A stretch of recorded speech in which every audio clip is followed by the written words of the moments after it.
Team USA, getting picked for that. I mean, Yeah. given we've talked about your journey Yeah. in the past to now add this to that, your accomplishments, how crazy is that? It's a huge honor. I mean, to represent our country is a huge honor anytime you get that opportunity. And then just looking at like the names of guys that we get to play with. So it's an incredible team to just get to be a part of it. I'll get to be back with Brooks too, which will be a blast. We were pumped. So I can't wait for that. And I think it'll be good to get some prep for season, some high level games in before season. Right. I know we were just joking, but you could face some of your teammates Yeah. and maybe in an incredible high-pressure situation. Is that Yeah. exciting, funny, Yeah, weird? it's fun. I mean, honestly, I've been on so many teams. I've faced teammates before. Not obviously on the World Baseball Classic stage, but I love facing guys I know. Bragging rights. It's just a little extra motivation, and it's just fun competition. Right. You think Frankie could tell him what's coming?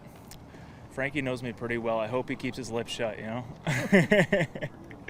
Jason, you had such a great year last year. Mm-hmm. Did you have to, with the WBC coming up, did you have to change your prep or at least be ready a little earlier just because of the way those games are going to be? I didn't. I'm usually a pretty early prepper in general. So with how that was my first full season in the big league, so I actually prepped a little later with plenty of time. Still earlier than most, I'd say. But I also said I'm going to do a little later, and if I don't feel ready, I'll say no, because ultimately my priority is the regular season. But at the same time, I wanted to be ready, and I felt ready probably a month ago. So it's just kind of take it slow and prepare for the season and the WBC. And what's your just overall excitement level with the bullpen? Most of the group is back from last year. I'm so glad. I mean, we know how baseball is and that we are assets that can get traded at any moment. But these guys, like I love these guys. We get so close sitting down there in the pen. It's a great group of guys personality-wise, and it's an incredibly talented group. So that's fun. We push each other.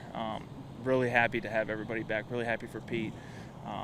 Even though Springs left us and down there in the bullpen, he's a big starter now. We still like him, and we're happy for him too.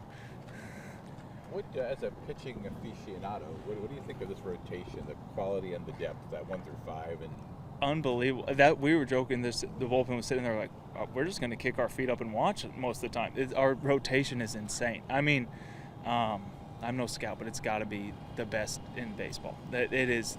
Those guys are so fun to watch. We'll have Glass back, full go. Shane on his second season. Ras, Springs, Eflin, like it's unbelievable. Yeah, I don't know how the front office put that together, but those are some talented guys that are overachievers too. then I guess on the other thing for your eventful off season was your arbitration. Yeah. Did you go? What was the Yeah, experience I like? went. It was interesting. I mean, it is an interesting experience, you know. And the Rays do a good job of keeping it, you know, about baseball. They don't. It's personal for us players because obviously that money makes a huge difference in our lives, but they don't attack you personally or anything like that. And it's a weird experience, but I talked to Neander a lot through it, and he kept communication like, hey, we do value you. This is just what we think we should pay you, and this is what your agent thinks. So it's not. It's just a weird system, but it's the one we operate under. So it was fine. I enjoyed going.